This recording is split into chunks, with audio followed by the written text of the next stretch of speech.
Olá pessoal, sejam muito bem-vindos à nossa revisão para o concurso de defensor público do Estado do Rio Grande do Sul, curso Verbo Jurídico. Meu nome é Marco Dominoni, eu sou defensor público federal aqui no Rio de Janeiro e nós vamos falar sobre o direito processual civil. Pessoal, nessa fase da preparação de vocês precisam ser cirúrgicos. Vocês têm que ter a perfeita noção e o senso de urgência. Vocês têm que ter em mente que vocês vão ser submetidos a uma prova objetiva organizada pela CESP, Sebrasp, né? Sempre que eu falar CESP, vocês considerem como Sebrasp, porque como eu sou old school, né? A galera da antiga fala ainda CESP, apesar de já estar há bastante tempo com esse nome Sebrasp. Mas então, sempre que eu falar CESP, vocês entendam como Sebrasp. Bem, concurso CESP-Sebrasp já é um concurso que a gente já conhece bastante, o DNA. Foram os concursos que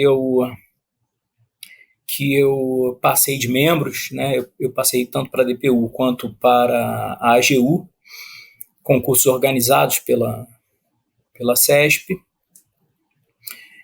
Antes ainda, para analista judiciário do TRE, que eu antes ocupava cargo de analista judiciário AJJ do TRE do Rio, também foi organizado pelo CESP. Enfim, já conheço há bastante tempo e venho acompanhando, né, toda a evolução aí em todo esse tempo de preparação para concursos públicos, de modo que a gente conhece já o DNA do CESP. Então, o momento agora é de direcionar, né, mais do que nunca, as nossas forças para a forma como o CESP cobra especificamente o direito processual civil, né, nas questões objetivas, né, aquele formato que vocês vão ser submetidos, que é o formato certo e errado. Para mim é o melhor que tem, é o mais duro, mas é o melhor que tem.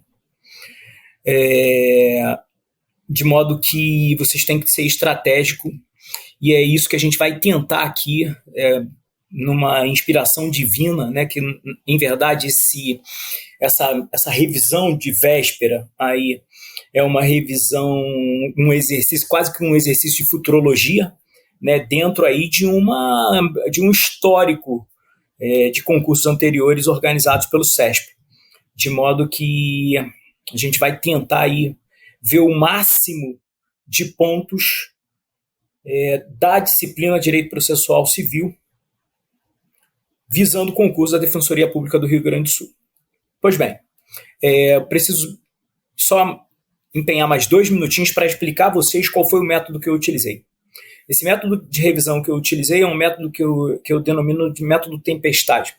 É um estudo assistemático da disciplina de Direito Processual Civil, de modo que a gente não vai ver aqueles pontos específicos do edital na ordem didaticamente adequada. Tá bem, queridos? A gente vai ver as matérias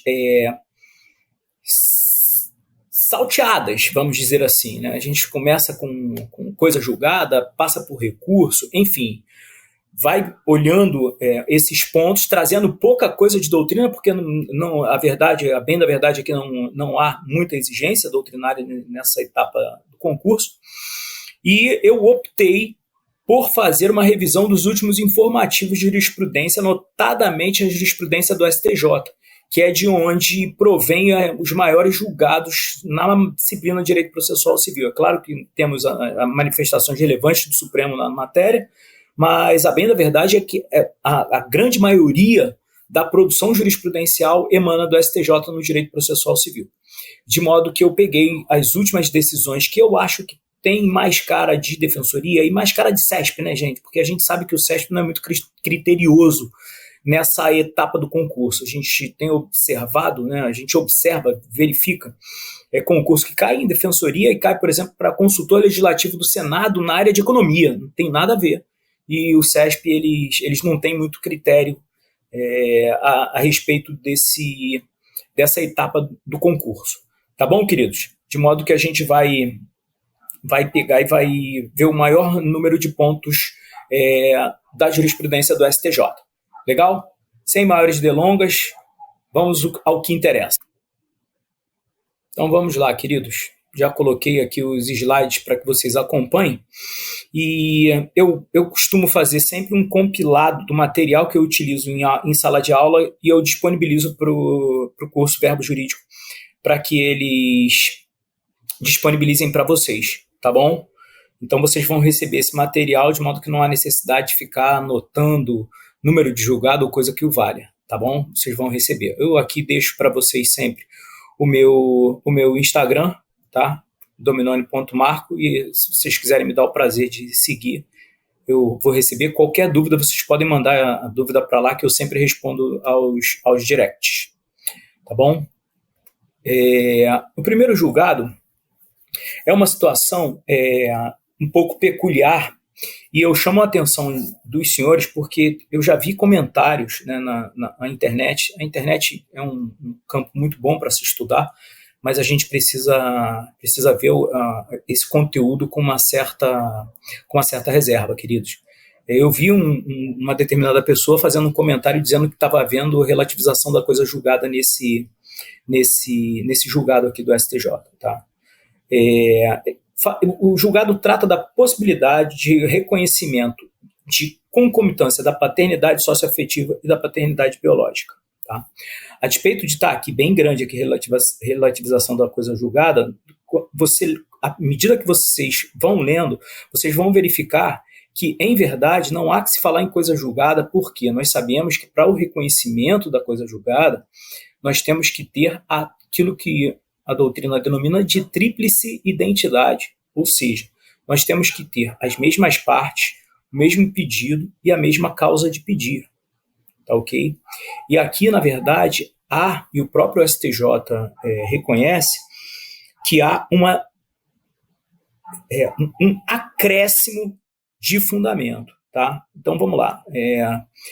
O STJ afirma que houve a negativa anterior de registro de pai biológico, mas essa negativa anterior não impede nova ação para registro conjunto dos vínculos parentais. A jurisprudência do STJ antigamente não reconhecia a concomitância da paternidade socioafetiva e da paternidade biológica. Com o passar do tempo, houve uma alteração da jurisprudência e houve o reconhecimento da concomitância dessa paternidade, tanto a socioafetiva quanto a paternidade biológica.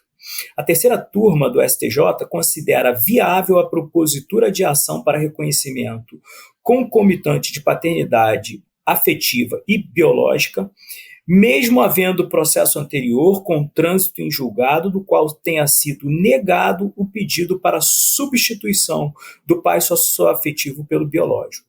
Veja bem, o STJ afirma aqui que a renovação do pedido de reconhecimento de paternidade biológica deu-se em extensão e com fundamentos jurídicos diversos, o que mostra que a nova ação é absolutamente distinta da anterior. Perceberam aqui a diferença? Não há que se falar em relativização de coisa julgada. Por quê? Porque não se tratava de tríplice identidade. Se a nova ação é absolutamente distinta da anterior, não há que se falar em violação à coisa julgada ou relativização. Tá ok?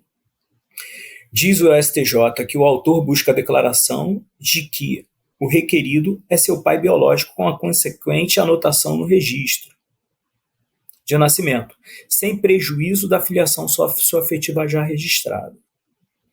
E aí o STJ explica aqui que, tanto em primeiro como em segundo graus, a justiça entendeu que o processo deveria ser extinto em razão da coisa julgada, pois na ação anterior havia sido rejeitado o pedido de reconhecimento da paternidade biológica em relação ao mesmo suposto genitor.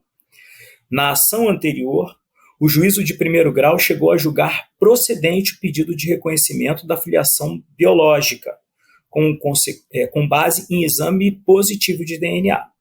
A sentença, todavia, foi reformada pelo tribunal sob o fundamento de que o vínculo socioafetivo que havia perdurado por mais de 40 anos deveria prevalecer sobre a filiação biológica. No segundo processo, o pedido do autor é baseado na identidade genética e na possibilidade de coexistência das duas paternidades, tanto a afetiva quanto a biológica. sem que uma se sobreponha à outra. Foi como eu havia falado, houve uma evolução jurisprudencial. E aí o STJ diz que é necessário examinar a sentença transitada em julgado para averiguar os limites da coisa julgada, especialmente em se tratando de decisão de improcedência. Isso porque há uma inerente correlação lógica entre a causa de pedir e o pedido nela fundado, gizados na inicial com a fundamentação e a parte dispositiva, respectivamente, expedidas na sentença. Na primeira ação, a Corte Estadual não discutiu o direito da personalidade, enfim, são argumentos aqui de reforço. Apenas a paternidade socioafetiva foi abrangida pela coisa julgada no primeiro processo. Aí o STJ sempre é adstrito aos limites da coisa julgada para verificar se tem realmente identidade. O processo mais recente tem como pedido o reconhecimento concomitante dos vínculos parentais, com fundamento na harmonia entre os direitos à ancestralidade e à genética de um lado e à afetividade, contornos que evidenciam a distinção total entre as duas ações na avaliação do relator. Perceberam? Distinção total. Tá? Ainda que se estivesse em tese diante da identidade das ações, e aí o STJ fala, não estamos diante de identidade de ações, é por isso que eu estou frisando com vocês. Mas ainda que a gente estivesse, aí ele pega e fala sobre a teoria da relativização da coisa julgada, que é uma teoria já bastante debatida e que foge do nosso escopo aqui. O que eu quero chamar a atenção de vocês é que nesse julgado, o STJ não afirmou que se estaria relativizando a coisa julgada. Tá ok, queridos? Vamos ao nosso segundo julgado. Esse segundo julgado dá uma questão de prova linda, tanto objetiva quanto questão discursiva, ou até mesmo uma questão de prova oral. Vamos torcer para cair na prova objetiva de vocês. O segundo julgado trata da seguinte hipótese. Vou explicar rapidamente para vocês o que aconteceu. Houve o ajuizamento de uma ação de desapropriação sobre determinado bem. Tá ok? Ação de desapropriação, a gente sabe que a cognição dela não é uma cognição ampla. Só se vai tratar ali de valor da causa, enfim, valor do bem expropriado, valor da indenização em si. Tá? Essa basicamente a cognição. E aí, houve esse ajuizamento dessa ação de desapropriação, houve o trânsito em julgado dessa ação, e o Ministério Público verificou que aquele bem ali, na verdade, era um bem público. E o que o Ministério Público fez? Ajuizou uma ação civil pública. O MP pegou e falou, esse bem é público, então dentro da minha atribuição aqui de defesa do patrimônio público, eu vou ajuizar uma ação civil pública. Mas espera aí, já passaram 2 anos do trânsito em julgado dessa ação de desapropriação. Olha só. Já está cobertada até pelo aquilo que a doutrina denomina de coisa soberanamente julgada. Já não tem mais o prazo da ação rescisória contra essa ação de desapropriação. E aí? Esse prazo expirado da ação rescisória contra aquela coisa julgada na ação de desapropriação impede o ajuizamento de uma ação civil pública para discutir a dominialidade do bem? Essa foi a questão que foi enfrentada pelo STJ. O STJ disse que não impede, até porque o objeto de discussão é absolutamente distinto. Na ação de desapropriação, como eu falei, a cognição é limitada, e na ação civil pública a cognição é ampla. Perfeito? Vamos lá ao que decidiu o STJ. Ação civil pública e os efeitos da coisa julgada formada em ação de desapropriação. Tema 858 da repercussão geral. O trânsito em julgado de sentença condenatória proferida em sede de ação desapropriatória não obsta a propositura da ACP, em defesa do patrimônio público, para discutir a dominialidade do bem expropriado, ainda que já se tenha expirado o prazo para ação rescisória. Queridos, vejam só o nível de dificuldade que seria isso numa afirmação, numa prova para você julgar certo e errado, né? Se a afirmativa está certa ou se a afirmativa está errada. Em sede de desapropriação de ação de desapropriação, os honorários sucumbenciais só serão devidos caso haja devido pagamento da indenização aos expropriados. Isso aqui foi uma discussão lateral interessante também, a gente vai seguir até o final do julgado, vai abordar sobre isso, mas o cerne da discussão é a respeito da coisa julgada, prazo para rescisória, enfim. E aí segue lá o tribunal falando: o ajuizamento da ação civil pública para discussão de titularidade de imóvel não ofende a coisa julgada, decorrente de ação de desapropriação, mesmo após o prazo de 2 anos para a propositura da ação rescisória. Diante da impossibilidade de discussão de matéria de alta indagação no âmbito das ações de desapropriação, como eu havia dito, a cognição não é uma cognição limitada, né? No plano horizontal, o que inclui o debate a respeito da dominialidade do bem expropriado, eventual trânsito em julgado de decisão judicial proferida em ação de desapropriação, limitada à análise do decreto expropriatório e o valor da indenização. Então, como eu havia dito, discute-se o valor da indenização e a regularidade do decreto expropriatório. É incapaz de impedir a discussão jurídica dominial em ação civil pública. E os honorários, em razão do caráter acessório deles, tá, somente serão devidos caso seja efetivamente paga a indenização. A indenização ainda não tinha sido efetivamente paga e o advogado já queria os honorários sucumbenciais. Tá? Isso porque, por se tratar de verba acessória, os honorários sucumbenciais estão associados ao efetivo êxito da parte quanto ao pagamento de indenização. O que o MPF, o que o Ministério Público falou? O MPF é traquejo de defensor público federal, né? O meu MP, né, o MP com quem eu normalmente sou adversário, é o MPF, né? Então peço desculpas aí a vocês. O que o Ministério Público fez? Quando o Ministério Público viu que existia uma probabilidade do domínio ser domínio público, imediatamente ele pediu que os honorários não fossem pagos. Ele pediu a sustação do pagamento dos honorários em favor da parte, tá? Porque aí o prejuízo seria irreversível, né? E aí ele pega e pede que os honorários fiquem depositados em juízo até que se resolva a questão prejudicial, no caso, na ação civil pública. Tá? Eu lembro a vocês que existe o enunciado 27, tá? A respeito do ENFAM, que não é cabível ação rescisória contra decisão estabilizada na tutela de urgência, né? No artigo 304. Tem ainda o enunciado 36, que fala sobre os negócios processuais, né? A cláusula geral dos negócios processuais previstas no artigo 190 do Código de Processo Civil de 2015, não autoriza as partes a celebração de negócios jurídicos processuais atípicos que afetem poderes do juiz, tais como limitem seus poderes de instrução ou de sanção, subtraiam o Estado o controle, introduzam novas hipóteses de recorribilidade, de rescisória ou de sustentação oral, estipulem o julgamento de conflitos com base em lei diversa da nacional vigente, estabeleçam prioridade de julgamento. Negócios jurídicos atípicos são aqueles que não são previstos expressamente na legislação, né, queridos? Todos lembram disso. O enunciado 43 da primeira jornada de direito processual civil também trata acerca da não ocorrência da estabilização da tutela antecipada requerida em caráter antecedente quando for deferida em ação rescisória. Ok?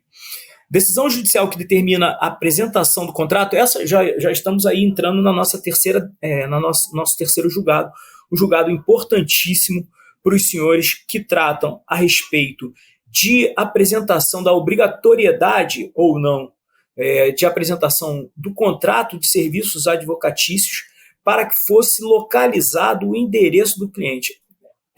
A parte não estava sendo localizada nos autos do processo, o advogado ingressa nos autos dizendo: a partir de agora eu estou patrocinando os interesses da parte réu, normalmente da parte ré, né? Parte autora só se fosse um litisconsorte superveniente. Mas, enfim, o fato é que há um ingresso nos autos do processo pelo advogado, e aí o juiz determinou que ele apresentasse o contrato de prestação de serviços advocatícios para que lá fosse verificado o endereço da parte. Isso acontece com a gente também.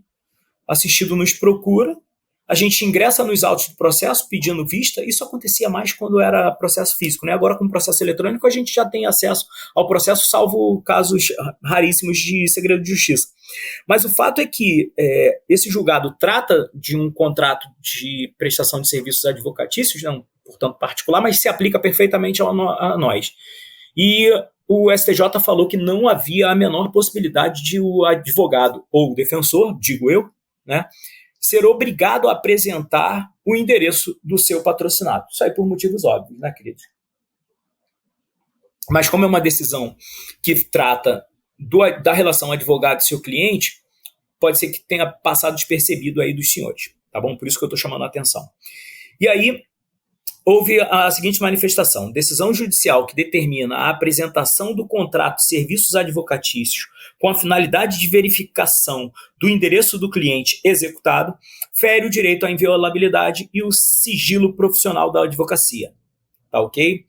E aí lá o tribunal falou a respeito do artigo 133 da Constituição da República, que reconhece a proteção ao exercício da advocacia e não ao advogado, o exercício da advocacia e não ao advogado, e assim a essencialidade do próprio advogado, né, no contexto da aplicação do ordenamento jurídico em atividade vinculada ao órgão jurisdicional, atuando na reconstrução e mais, na ressemantização democrática e participação das normas jurídicas aplicáveis ao caso concreto. A garantia do sigilo profissional, que estabelece ser assegurado a todos acesso às informações. O artigo 7º, inciso 2º do Estatuto da Advocacia, que determina a inviolabilidade, né, do escritório do local de trabalho.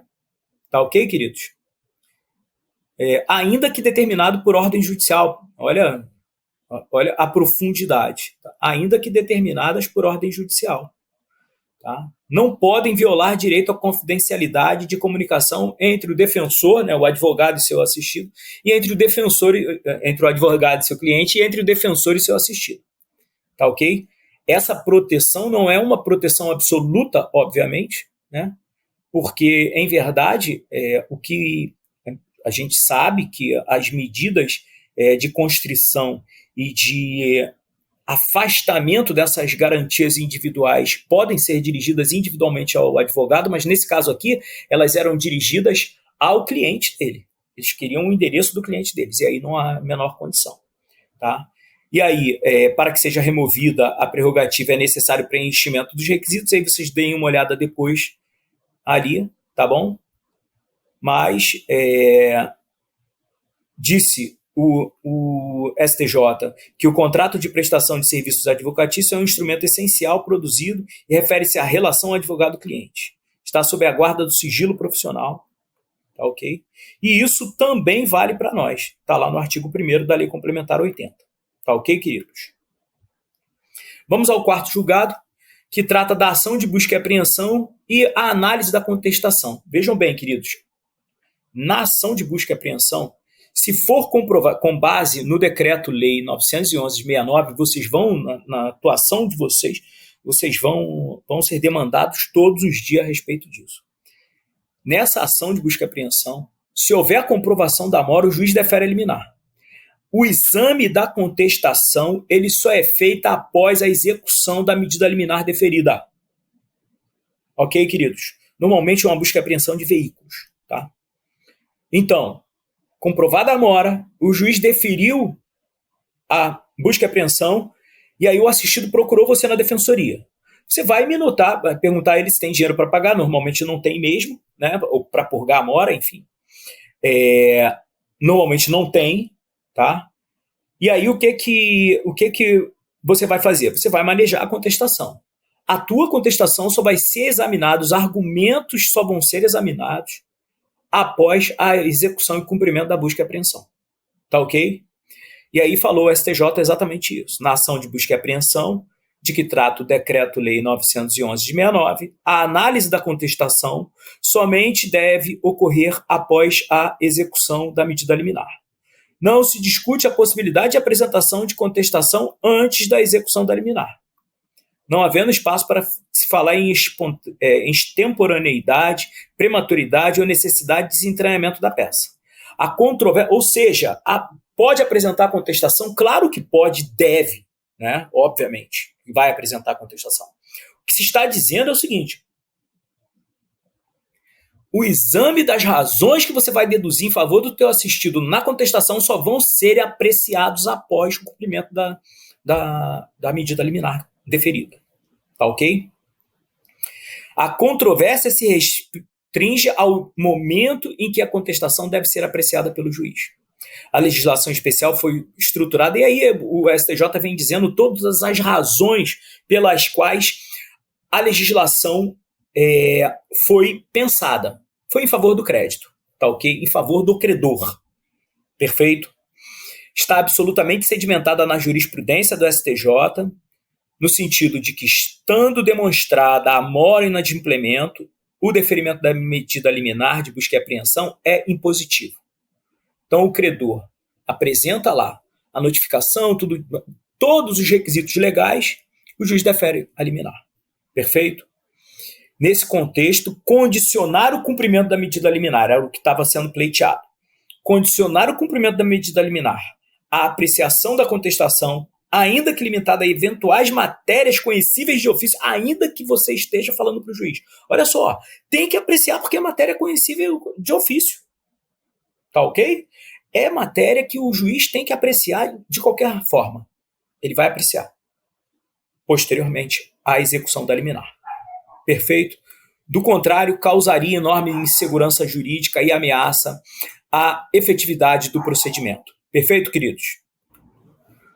O nosso próximo julgado, queridos, trata de empenhorabilidades. Esse tema, empenhorabilidades, é um tema muito caro à defensoria, aos concursos da defensoria. Então, se eu estivesse no seu lugar, eu reservaria aí um tempo necessário para a leitura dos dispositivos da Lei 8.006 e aliás, 8.009, né?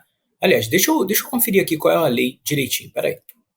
8.009 de 90. Dava uma olhadinha nessa lei, dava uma olhadinha nos dispositivos do CPC a respeito das empenhorabilidades que vai cair na tua prova. Tá bom? E esse julgado aqui, aparentemente um julgado que não tem muita importância, mas eu sempre que eu me deparo nas aulas presenciais, né, que eu chamo a atenção de algum julgado que os alunos ficam meio assim, eu conto para eles uma história que aconteceu comigo e eu vou contar para vocês rapidamente. O ano era 2009, os meus concursos são de 2010. O ano era 2009 e eu me inscrevi num concurso da Defensoria Pública do Estado de Alagoas. Por uma série de fatores que eu vou contar isso depois para vocês, num outro momento, eu não fui fazer essa prova, mas depois da prova realizada, a prova do CESP, eu peguei e fui fazer a prova, né, em casa, como teste, né? Hoje em dia tem sites de questões e tal. Na minha época também tinha, né, o que concursos, mas eu fazia mesmo, imprimia e fazia na mão as provas do CESP. E aí eu fui fazer o concurso da Defensoria Pública de Alagoas. E eu me lembro de um dia que eu estava estudando os informativos do STJ, e o STJ levou num dos informativos um bom tempo estudando a relevância de fazer a perícia no garfo utilizado como instrumento de grave ameaça no crime de roubo. E aí eu olhava para aquilo e falava assim, meu Deus do céu, qual é a relevância que tem nisso? Saber a potencialidade lesiva do garfo para efeito de caracterização do crime de roubo, enfim. Pois bem, fui eu fazer a prova do CESP e uma das assertivas era para a aferição da potencialidade lesiva para a caracterização do crime de roubo mediante grave ameaça, é imprescindível a realização de perícia no garfo utilizado como instrumento de grave ameaça. Ou seja, nenhum julgado que é veiculado em informativo é irrelevante para efeito de concurso. Tá ok? E esse aqui, o meu feeling tá me pedindo para trazer, me pediu para trazer quando eu estava estudando. Eu falei, eu vou levar para os alunos ele e espero que caia na tua prova. São impenhoráveis os recursos públicos recebidos por instituições privadas destinados exclusivamente ao fomento de atividades desportivas. Eu não vou me prolongar aqui a respeito das razões, tá? Eu só quero que vocês gravem isso, porque se for cair na tua prova, cara, vai cair exatamente isso aqui, para você dizer se é certo ou errado. E aí ele vai dizer, são penhoráveis, e aí eles vão tirar o impenhoráveis, são penhoráveis, e essa assertiva se torna errada, tá? E se ele pegar e disser são penhoráveis, né, são impenhoráveis, se ele pegar e colocar, são impenhoráveis os recursos públicos recebidos por instituições privadas, destinados exclusivamente ao fomento de atividades esportivas, a assertiva acaba se tornando correta. Tá ok, queridos? Aí ela passa a ser certa. Tá? Por que eu trouxe esse dispositivo aqui? No próximo julgado, vocês vão verificar uma peculiaridade, uma semelhança. Tá? O STJ afirmou que são penhoráveis, aqueles são impenhoráveis, tá? Esses são penhoráveis as verbas recebidas por escola de samba a título de parceria público-privada com a administração pública. Perfeito, querido? Escola de samba não pode ser cliente da defensoria, mas a instituição, aqui ó, as instituições privadas destinadas exclusivamente ao fomento de atividades desportivas, elas podem ser nossos assistidos. Há uma atuação da Defensoria Pública em razão de pessoas jurídicas que são caracterizadas como hipossuficientes. E por que não uma entidade privada, sem fins lucrativos, destinados exclusivamente ao fomento de atividades desportivas? Por exemplo, numa comunidade aqui do Rio de Janeiro, ou do Rio Grande do Sul, de Porto Alegre. Tá ok, queridos? Então, aqui, atividades desportivas, penhoráveis, atividade de carnaval, atividades desportivas impenhoráveis. Escola de samba, penhoráveis, tá ok? Remeto vocês, só trouxe rapidamente, remeto vocês ao material que vai ser disponibilizado. Tanto esses slides que eu estou utilizando aqui com vocês, quanto o material que eu vou... É uma apostilinha que eu faço, formato bonitinho, se você gosta de imprimir. Quando eu estudava para concursos, eu sentia muita falta disso. O professor disponibilizava os slides, e o slide, aquele PowerPoint para imprimir é uma desgraça. E eu sempre gostei de imprimir. E aí o que eu faço na condição de professor? Todos os meus slides eu transformo ele para PDF, boto num formato bem agradável para você imprimir. Se você quiser imprimir, ótimo. Se não, você pode estudar só através do PDF aí no teu computador. Tá ok? Vocês vão receber tudo isso direitinho. Com os destaques do julgado, é um estudo bem mais interessante.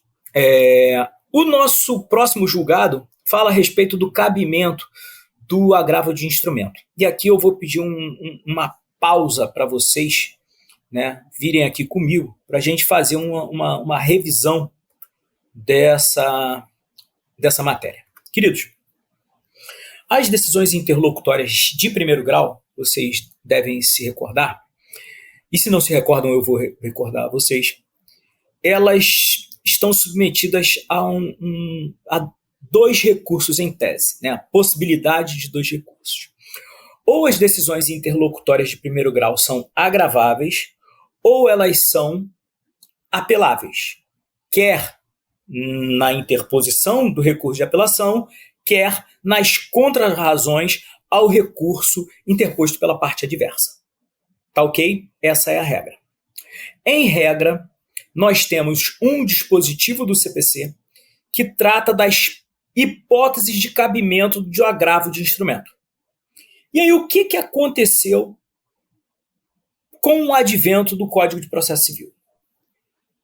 As hipóteses de interposição, de recorribilidade imediata das decisões interlocutórias de primeiro grau, quais são? Elas estão previstas taxativamente no Código de Processo Civil, ou há hipóteses de cabimento de agravo de instrumento que não estão taxativamente previstas no CPC? E mais, o rol do CPC é um rol taxativo ou não?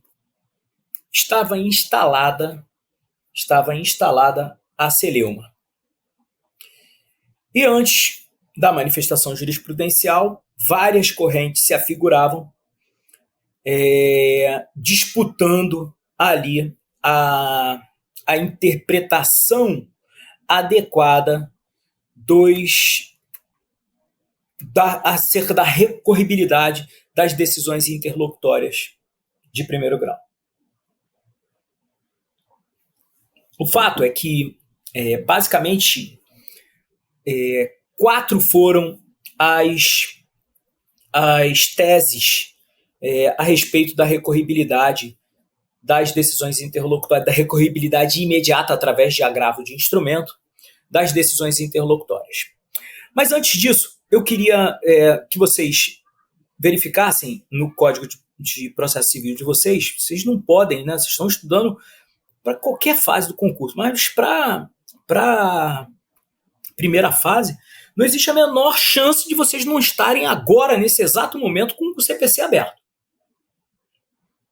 Então, a respeito do que eu disse, eu peço que vocês observem o artigo 1009, parágrafo 1º, que trata da recorribilidade das decisões interlocutórias nas razões de apelação ou nas contrarrazões, tá? O parágrafo 1º diz que as questões resolvidas na fase de conhecimento, se da decisão a seu respeito não couber, não comportar agravo de instrumento, elas não são acobertadas pela preclusão e devem ser suscitadas em preliminar de apelação.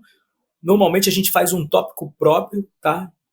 Na peça, a gente vai, se Deus quiser, a gente vai ter oportunidade de estudar com profundidade as peças processuais cíveis, né? A gente vai gravar um curso específico de peças processuais cíveis para verbo jurídico, para os concursos de defensoria, agora em janeiro. Então, vocês vão verificar que a gente faz um tópico específico como preliminar de apelação e coloca lá o recurso contra as decisões interlocutórias proferidas no curso do processo e que não desafiavam o agravo de instrumento. Pois bem, diz o CPC, né, que elas não são acobertadas pela preclusão e que devem ser suscitadas em preliminar de apelação, eventualmente interposta ou nas contrarrazões, como a gente falou. E aí, as hipóteses de recorribilidade imediata através de agravo de instrumento estariam num rol do artigo 1015 do CPC. Tá? Lá tem vários incisos e a divergência é: estamos diante de rol taxativo ou não? 4 teses disputam a interpretação. A primeira tese é que o rol é taxativo e deve ser interpretado restritivamente. Segundo os defensores dessa corrente, essa foi a opção legislativa e não se pode ampliar o rol do 1015 sob pena de comprometer todo o sistema de preclusões que foi idealizado pelo CPC de 2015. E dentre os defensores está o professor Fernando Gajardoni. A tese B diz também que o rol é taxativo, mas admite interpretação extensiva ou analógica. Diz essa corrente, que é capitaneada pelo professor Fred Didier, que há situações parecidas que devem ser compreendidas como de recorribilidade imediata através de agravo de instrumento. Tá ok? A gente está passando rapidamente por essa abordagem doutrinária porque nós estamos estudando para a primeira fase. Basta que você compreenda que há 4 teses, tese A, tese B, tese C, tese D, que é a tese adotada pelo STJ. Beleza? Só isso. Para a prova objetiva é mais do que o suficiente. Para a prova discursiva e para as provas orais, aí a gente vai ter que aprofundar. Tá ok? Mas aí é uma outra pegada de estudo de jurisprudência para a segunda fase e para a prova oral. Tá ok, queridos? Então, tese A não admite interpretação extensiva. Tese B admite rol taxativo, admite interpretação extensiva ou analógica para abranger situações parecidas. Didier e professor Cássio Scarpinella Bueno. A tese C diz que o rol é exemplificativo e rol exemplificativo, tá, queridos? Essa aqui abre a porteira geral e diz que a recorribilidade imediata das interlocutórias esteja ou não no rol do 1015. Com todo respeito ao professor Cruz e Tucci, mas me parece que essa é a tese mais frágil, porque ela equipara ao sistema do CPC de 73, em que houve uma intenção inequívoca do legislador de 2015 em romper com esse sistema do código anterior. Tá? Então essa me parece, com todas as vênias, que será a tese mais frágil. E aí veio o STJ e falou assim, olha só, queridos, não tem nada dessas três teses anteriores. O que vigora é a taxatividade mitigada. Qual é a mitigação com o STJ? Em apertadíssima síntese para a gente correr, porque preciso ver outros temas com vocês. Você tem que olhar para a decisão e falar assim, cara, essa decisão, ela precisa urgentemente ser recorrida. Se eu não conseguir recorrer dessa decisão agora, mandar para o tribunal isso agora, direto no tribunal, a gente sabe que o agravo de instrumento é interposto direto no tribunal, não passa pelo juízo prolator da decisão impugnada. Se eu não recorrer agora, isso vai me causar um prejuízo imenso, tá? Um prejuízo enorme, praticamente irreversível. Então eu preciso resolver isso hoje, tá ok? E aí o STJ, depois que estabeleceu essas premissas, ele vem decidindo pontualmente quais são os tipos de decisão, os tipos de decisões que desafiam o agravo de instrumento, recorribilidade imediata. Vamos a alguns exemplos, no material tem outros. Decisão declinatória de competência. Por que isso? Imagina, decisão que resolve sobre a competência. Imagina que eu, por exemplo, moro no Rio de Janeiro. Imagina que alguém querendo ajuizar uma ação contra mim, ajuize uma ação lá no Rio Grande do Sul, sendo que a competência para julgamento dessa ação seja aqui no Rio de Janeiro. Se eu não puder recorrer da decisão, e o juiz lá do Rio Grande do Sul diz, não, eu sou competente. Se eu não puder recorrer imediatamente dessa decisão, desse juiz lá do Rio Grande do Sul, tiver que responder o processo todo no Rio Grande do Sul, isso vai me causar um transtorno enorme. Vou ter prejuízos que não vão ser possíveis de serem recompostos. Então eu preciso recorrer imediatamente. Outro exemplo da recorribilidade imediata são as decisões no processo falimentar.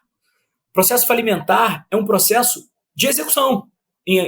Na natureza jurídica dele é de execução, não uma execução coletiva.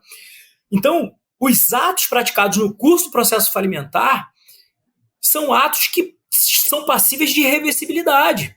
Imagina num processo de recuperação judicial, em que o devedor, em recuperação, precisa praticar algum ato e aquele ato causa um prejuízo enorme a ele se não for praticado imediatamente, sob pena dele ser até decretada a falência.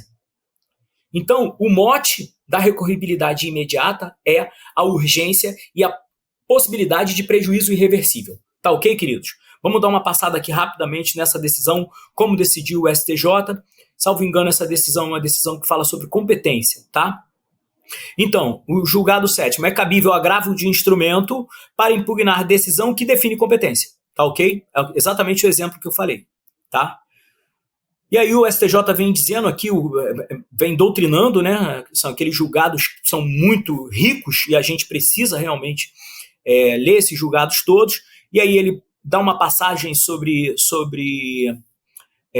as teses que disputavam o entendimento até chegar na taxatividade mitigada. O julgado que o STJ fala sobre taxatividade mitigada é julgado de leitura obrigatória. Não agora para essa fase, mas para a discursiva e para as orais. Com toda certeza vocês vão ter que estudar esse julgado. Se a gente tiver oportunidade, eu vou trazer para vocês o resumo desse julgado para vocês terem fundamento suficiente para responder a qualquer indagação que for feita.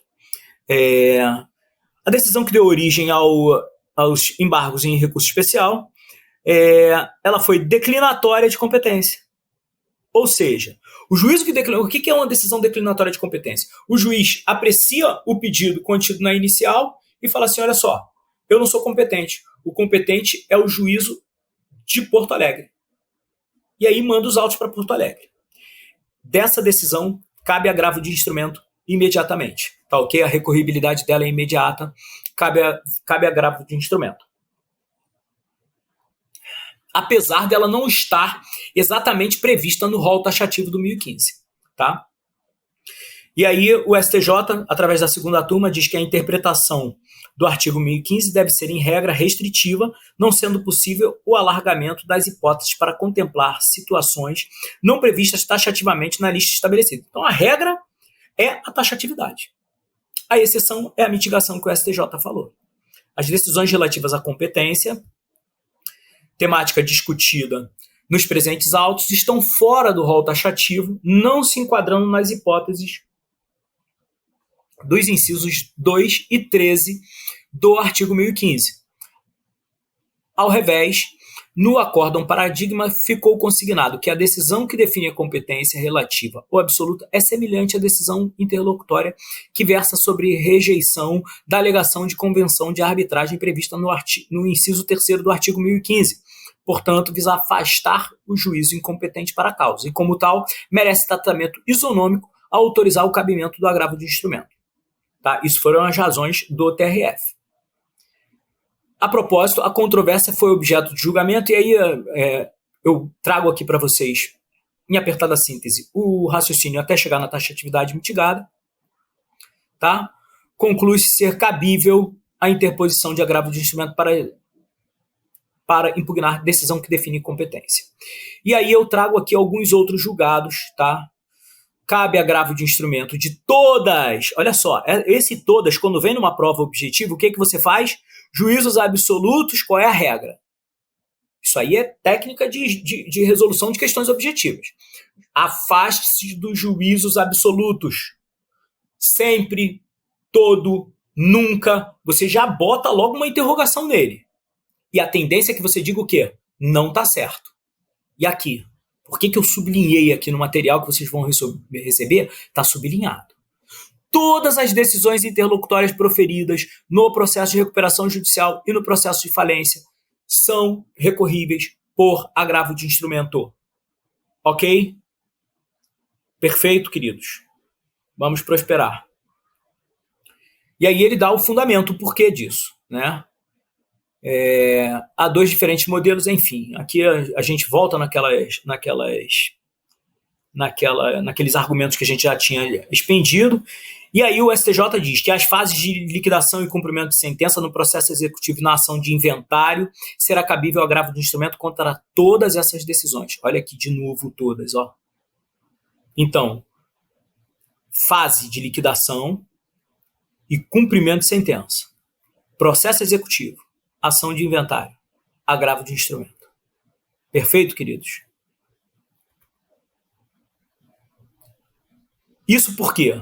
Altíssima invasividade e gravidade das decisões interlocutórias proferidas nessas fases procedimentais e processos, uma vez que, em regra, são praticados inúmeros e sucessivos atos judiciais de índole satisfativa. Pagamento, penhora, expropriação, alienação, como eu falei na recuperação e na falência. Na recuperação, se alguma coisa der errado, vai ser decretada a falência. Na falência, é para vender os bens do credor para pagar do devedor para pagar os credores. Então, a natureza é de execução também. Então, meus queridos, são só situações extremas. Situações extremas, nós estamos diante da urgência. O grande barato é esse. Tá? Então, aí claramente incompatíveis com a recorribilidade diferida das decisões interlocutórias. O que o STJ chama de recorribilidade diferida? Né? Recorribilidade apenas diferida. Numa eventual apelação ou em contrarrazões de apelação. Tá ok? Aí ele vem falando aqui a respeito do cabimento do agravo de instrumento na lei de falências. Tá?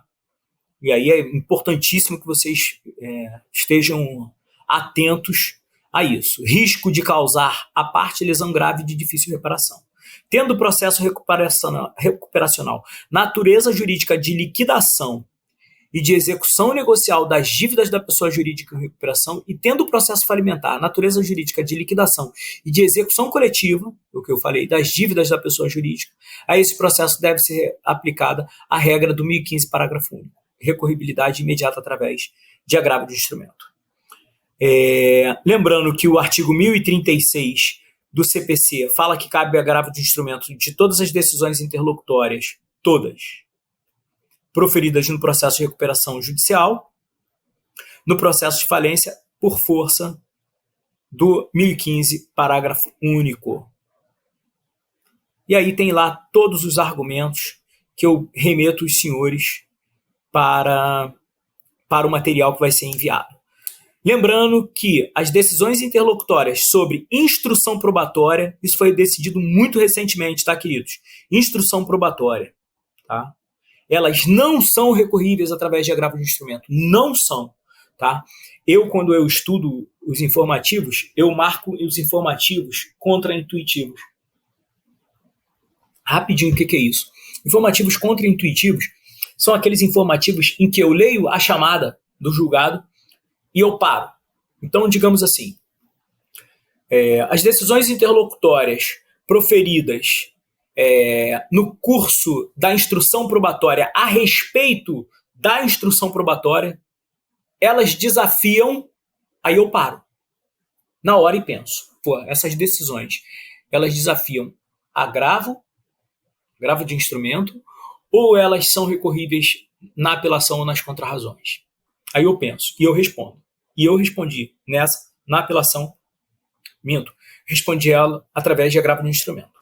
Por quê? Para mim era um prejuízo latente. Se eu não consigo provar o meu direito, como é que vai ser? Um indeferimento numa prova requerida por mim. Enfim. E aí o STJ disse que não.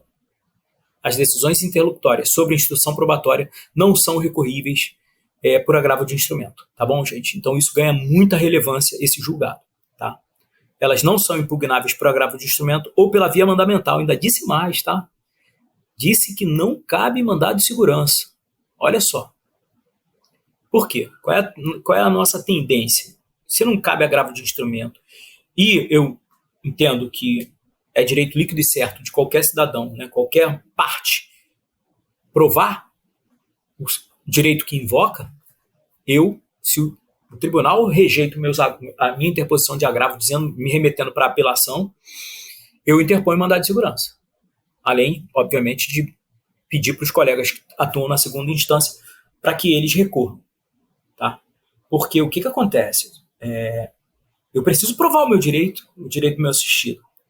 Se não tem recurso contra aquela ação, contra aquela decisão, eu vou impetrar uma OMS. Só que o que o STJ falou? Não cabe agravo de instrumento e não cabe mandado de segurança. Por que não cabe mandado de segurança? Porque tem recurso previsto que é a apelação, ou você pode impugnar nas contrarrazões. Entendeu a complexidade? É isso que o STJ fala nesse julgado. Tá? Cabimento da impugnação diferida para frente, protraída no tempo, pela via da apelação. Tá? O ato judicial que decide não avançar sobre a fase decisória do procedimento finda por alongar a instrução, justamente por vislumbrar a necessidade de esclarecimento de questões adicionais. Tratando-se inegavelmente de uma questão probatória, não desafia o recurso de agravo.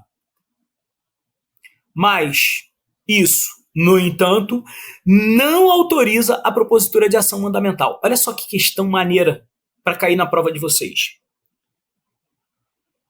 Decisão proferida em primeiro grau de jurisdição acerca de questão probatória não desafia recurso de agravo de instrumento, sendo cabível a impetração de mandado de segurança como sucedâneo recursal. Olha só. Cara, eu me coçaria para afirmar que é certo. Só que, de acordo com a jurisprudência do STJ, não é certo. Fechou, cara? Entenderam? Então, não cabe agravo e não cabe MS. Não há decisão interlocutória irrecorrível no caso concreto, de modo a abrir as portas do MS. O CPC não tornou as matérias não previstas no 1015 infensas a recurso, ou seja, que não recorríveis, mas apenas indicou que não seriam impugnáveis pela via do agravo de instrumento, mas sim por apelação. Vez que não coloquem isso nas discursivas de vocês no CESP, tá, queridos? Essa expressão é uma expressão consagradíssima no meio jurídico, mas ela não encontra no vernáculo guarida. Não existe vez que na língua portuguesa. Eu coloquei na minha... Por que eu sei disso? Eu coloquei na minha prova vez que. Na minha prova discursiva. Não sei se foi na DPU ou se foi na AGU. Mas eu coloquei vez que. E aí o CESP me apenou ali. Aí eu recorri. Não existe erro de português aqui, CESP. Que parada é essa? Como é que eu tô errado? Eu sou neurótico com português. Não tem erro de português aqui. Aí o CESP falou, garoto, ô Juninho, você escreveu vesquê, mas vesquê não existe na língua portuguesa. E aí eu peguei, cara, falei, cara, vou judicializar essa questão. E aí fui pesquisar. Não tem, cara. Não tem vesquê na língua portuguesa. Então não caiam nessa arapuca aí, dessa expressão consagrada no meio jurídico, mas que não existe. Não pode escrever na prova isso. Vesquê, não mais sujeitos ao regime de preclusão processual. Então, o CPC não tornou as matérias não previstas no artigo 1015 irrecorríveis, mas apenas indicou que não seriam impugnáveis por agravo de instrumento, mas sim por apelação, uma vez que não mais sujeitos ao regime de preclusão processual. Em se admitindo a impetração de ação de mandado de segurança, além de não se observar essa prescrição, se admitiria por via oblíqua um procedimento que o legislador do CPC de 2015 quis justamente evitar, que é a proliferação, a massificação de recursos, embora se trate aqui de ação, em prejuízo à duração razoável do processo. Então ele diz, apesar do MS não ser recurso, é sucedâneo recursal, essa é a natureza, é ação, não vai caber. Por quê? Não vai caber contra essa decisão que trata sob prova, recurso nem agravo de instrumento, nem mandado de segurança. Por quê? O MS, como sucedâneo recursal, ele só é cabível das decisões irrecorríveis. E essa decisão é recorrível por apelação.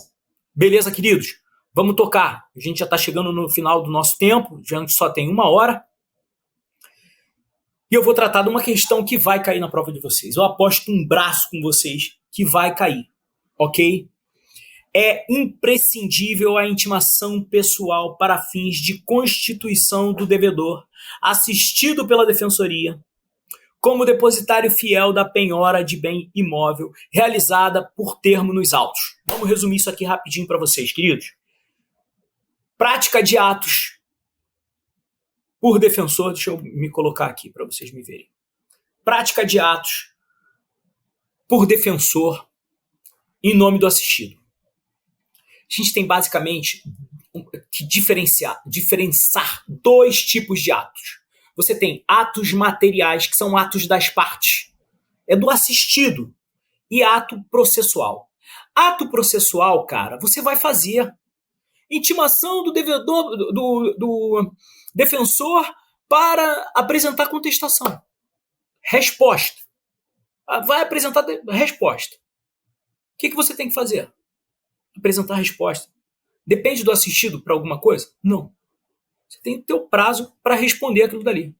Qual é a resposta que você vai fazer? Não, é cabível contestação. Contesta. Acabou, não tem que intimar pessoalmente o assistido.